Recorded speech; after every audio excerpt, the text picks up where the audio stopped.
आपकी वाणी, आपकी मुस्कुराहट जो कमल शिखर पर जाकर बिखर जाए, जिसकी सौरभ्यता, जिसकी सुगंधी पूरी दुनिया में फैल रही है। और यहां आकर के मैंने देखा, जिनके चेहरे आप देखो एकदम निर्लेप, निर्दोष पुष्प की तरह खिले हुए हैं, उनके चेहरे की प्रसन्नता तो देखो।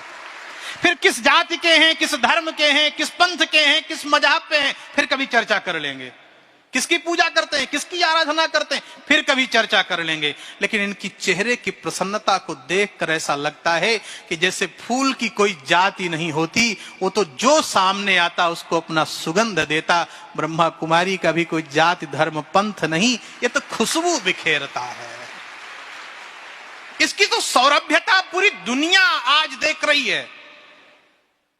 कुछ लोग कहते हैं कि महाराज जी वहां ऐसा है और भगवान की आराधना करने से रोकते हैं। कुछ लोगों का फोन भी आया मेरे पास, मैं इसीलिए यहां पर आया हूं। कुछ लोगों ने फोन किया कि सनातन धर्म का विरोध करते हैं और मूर्ति पूजा का विरोध करते हैं, और महाराज जी आप वहां कैसे जाते हैं। हमने कहा जब तक किसी को देखा ना जाए, जाना ना जाए, तब तक उसके ऊपर टिप्पणी न किया जाए। मैं सबके लिए ये बात कहता हूं, पहले जानिए, किसी भी धर्म को छोटा कह देना, पहले उस धर्म को तो पढ़ें आप, पहले उसके ग्रंथ को तो पढ़ें, विचारधारा तो को पढ़ें। हम स्वयं में अपने आप को सर्वश्रेष्ठ मानकर बैठ जाएं। अपना नेत्र बंद कर लेने से अंधेरा नहीं छाता, अंधेरा तब छाता है जब सूर्यास्त होता है। मैंने देखा, यहां पर देखो सामने विराजमान दृश्य लगा हुआ है, जहां आप जाकर के देखो सारे देवी देवताओं का दृश्य लगा है। वो मूर्ति पूजा का विरोध कैसे कर सकता है? कभी नहीं कर सकता। यहां विरोध नहीं है। और एक शब्द मैं आपसे कहूं, मैंने जो देखा, यहां पर सुधार से ज्यादा स्वीकार को मान्यता दी जा रही है। सुधार नहीं, बहुत हो गया सुधार। नशा मुक्ति, ये जो कार्य चल रहे हैं, ये सुधार के कार्य हैं, पर सुधार से ज्यादा आवश्यक है स्वीकार्य। स्वीकार करना सीखिए। भैया अच्छे लोगों को तो सब स्वीकार करते हैं, महान तो वो है जो बुरे को स्वीकार करके अच्छा बना दिया करे। स्वीकार उसे कहते हैं। जो आया उसको स्वीकार कर लिया। ब्रह्मा कुमारी सबको स्वीकार करता है, सबको स्वीकार करता है। और यहां का वाक्य देखो, मेरे मीठे बच्चों, बहन बैठी हैं जानती हैं, वेद भगवान कहते हैं कि ये जो दुनिया के लोग हैं ये कौन है? कहा भो अमृत पुत्रा, ये अमृत के पुत्र हैं। सुबह सुबह मैं आ रहा था, अमृत काल की बात, आपकी जो वाणी है, आपके जो विचार हैं, वो ऐसे ओतप्रोत होकर के निकलते हैं ना, कि जैसे अगर गन्ने का जूस पीना हो तो बहुत मेहनत करना पड़ेगा। उसको काटो, छीलो, लाओ, रस निकालो, उसके बाद तब उसका पान करोगे। ब्रह्मा कुमारी में उस अध्यात्म का जूस पिलाया जाता है, बिना मेहनत के आपको प्राप्त हो जा रहा है।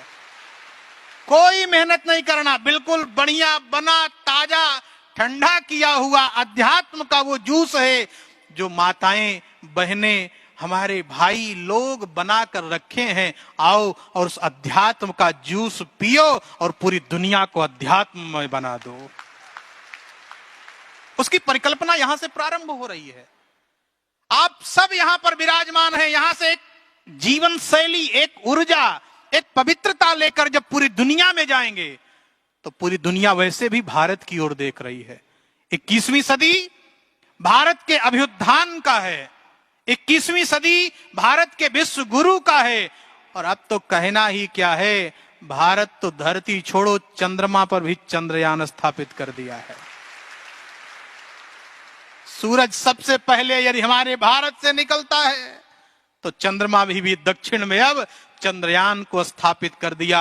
आने वाली 21वीं सदी राम राज्य की होगी। आने वाली 21वीं सदी मानवता की होगी। आने वाली 21वीं सदी धर्म की होगी। आने वाली 21वीं सदी पवित्रता की होगी। आने वाली 21वीं सदी त्याग की होगी। आने वाली 21वीं सदी समर्पण का होगा, जिसका मंगलाचरण ब्रह्मा कुमारी के इस पावन प्रांगण से प्रारंभ हो रहा है। और आप सब इसके साक्षी हैं। आज दादी के इस 16वीं पुण्यतिथि स्मृति दिवस के पावन पर्व पर यह बात मैं कहता हुआ जा रहा हूं कि आप सब उसके साक्षी बनने वाले हैं। एक एक पुष्प अपनी सुगंध को बिखेरेंगे, एक एक व्यक्ति अपनी जीवन की नैतिकता और पवित्रता का पालन करेगा, तो ये पूरी दुनिया एक दिन स्वीकार करेगी कि नहीं नहीं, भारत विश्व गुरु था नहीं, भारत विश्व गुरु है। और आचरण की परंपरा यदि कहीं से मिलेगी तो वो भारत से मिलेगी और कहीं से नहीं मिल सकती है। तभी तो दारा सिकोह जैसे तानाशाह इस भारत में आया, उसने कहा कि वेदों का फारसी अनुवाद कराओ। क्यों? मुझे पढ़ना है, मुझे जानना है कि वास्तव में है क्या इसकी बात, क्या गंभीरता है इसमें, कितनी डेप्थ है इसमें। दारा सिकोह के बाद जब अंग्रेज आया, उसने मैकाले को भेजा और मैकाले से कहा कि भारत की इतनी बड़ी गरिमा और पवित्रता, पता लगाओ कि उसकी मजबूती क्या है, पता लगाओ कि उसकी स्ट्रेंथ क्या है। मैकाले आया और आकर के उसने अपनी एक शोध ग्रंथ प्रस्तुत किया। शोध ग्रंथ प्रस्तुत करते हुए उसने दो बातें लिखी, बहुत महत्वपूर्ण बातें लिखी उसने कहा कि भारत को तब तक गुलाम नहीं बनाया जा सकता जब तक भारत की ऋषि परंपरा और भारत की कृषि परंपरा समाप्त नहीं हो जाती है। पर आप सब ऋषि के ही संतान हैं, आप सब ऋषि के संतान हैं। हमारी संस्कृति, हमारी ऋषि परंपरा और हमारे ग्रंथ पूरी दुनिया का दिग्दर्शन है, पूरी दुनिया का आत्मबोध है, पूरी दुनिया का आत्मचिंतन है, पूरी दुनिया का आत्म केंद्र है। और हमें गर्व होना चाहिए कि हम उस भारत में विराजमान हैं जहां इतने पवित्र लोग एक साथ बैठते हैं। इनका भोजन, इनका चलना, इनका उठना, इनकी वाणी, इनका दर्शन, इनकी वेशभूषा, इनका बोलचाल यदि देखना है तो ब्रह्मा कुमारी में केवल ब्रह्मा कुमारी नहीं, भारत का दर्शन होता है, या भारत का दर्शन हो रहा है। और निश्चित रूप से इस परंपरा को आगे बढ़ाने का कार्य आप सबकी जिम्मेदारी और हम सबकी जिम्मेदारी भी है। जैसे परमात्मा तक जाने के मार्ग कई हो सकते हैं, पर जाना तो एक ही जगह है, जाना तो एक ही जगह, मंजिल सबकी एक है। कोई ट्रेन से जाएगा, कोई प्लेन से जाएगा, कोई गाड़ी से जाएगा, तो कोई पैदल जाएगा। जिसकी जैसी साधना, जैसा प्रकल्प, वो उस प्रकार से उस साधना को प्राप्त करेगा। मैं बहुत बहुत धन्यवाद देता हूं हमारे मुकेश जी को, धन्यवाद देता हूं मैं चंद्रेश जी को, मृत्युंजय भैया को, और हमारी बहन जो हैं, जो इतना सुंदर इस मंच का संचालन कर रही हैं। निश्चित रूप से हमारी बहन मनोरमा जी और आप सब यहां पधारे लोग कि मुझे यहां आने का अवसर प्राप्त हुआ है। आप सब इसी प्रकार से दिव्यता के साथ, इसी प्रकार से पवित्रता के साथ, इसी प्रकार से अपने जीवन में अध्यात्म को पिरोकर एक दिन भारत नहीं पूरे विश्व में ब्रह्मा कुमारी छा जाए और पूरी तरह इस अध्यात्म और आनंद के परिचय से ओतप्रोत कर दे। मैं ऐसी मंगल कामना व्यक्त करता हूं और एक लाइन आपको सुनाना चाहता हूं। भाई साहब माइक ठीक कर दीजिए, मॉनिटर नहीं आ रहा है। एक गीत आपको सुनाना चाहता हूं जो हमारी दादी जी का आपके सबके प्रति भाव था। दादी का भाव मैं आपको सुनाना चाहता हूं। अपने बच्चों से उनका संदेश है और दादी कह रही हैं, खुश रहो हर खुशी है तुम्हारे लिए, खुश रहो हर खुशी है तुम्हारे लिए, छोड़ दो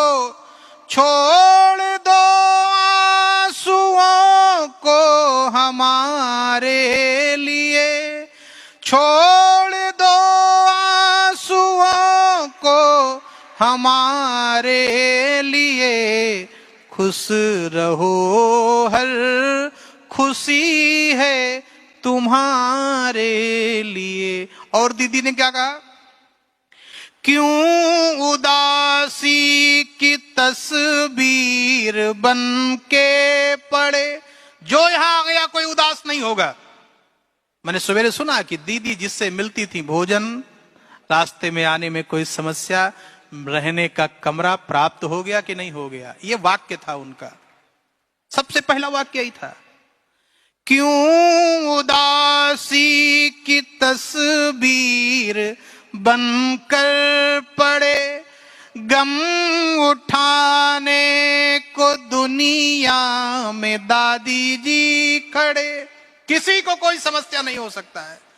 क्यों उदासी की तस्वीर बनके पड़े, गम उठाने को दुनिया में दादी जी खड़ी। मुस्कुराने के दिन है नया है भरो, मुस्कुराने के दिन है नया है भरो। मेरे रहते न खुद को परेशान करो, खुश रहो हर खुशी है तुम्हारे लिए, खुश रहो हर खुशी है तुम्हारे लिए। छोड़ दो आंसुओं को हमारे लिए, खुश रहो हर खुशी है तुम्हारे लिए। बोलो श्री सीतारामचंद्र भगवान की जय। श्री राम, जोर से जय श्री राम, जय श्री राम। ओम शांति, ओम शांति, ओम शांति।